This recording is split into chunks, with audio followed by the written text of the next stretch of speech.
Must have, meaning in English. Must have is used to express a strong certainty or logical conclusion about something that happened in the past.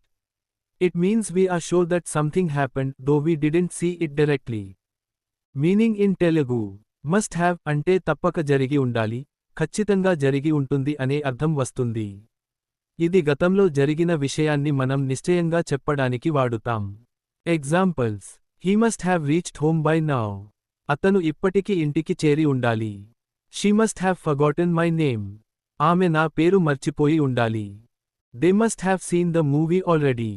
వారు cinema ఇప్పటికే చూసి ఉండాలి. You must have worked hard for the exam. నువ్వు పరీక్ష కోసం బాగా చదివి ఉండాలి. It must have rained last night. నిన్న రాత్రి వర్షం పడి ఉండాలి. He must have lost his phone. అతను తన ఫోన్ పోగొట్టుకుని ఉండాలి.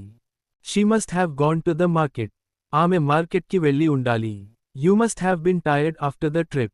ప్రయాణం తర్వాత నువ్వు అలసిపోయి ఉండాలి. They must have missed the bus. వారు బస్సు మిస్ అయి ఉండాలి. I must have left my bag in the classroom. నేను నా బ్యాగ్ తరగతి గదిలో వదిలి ఉండాలి.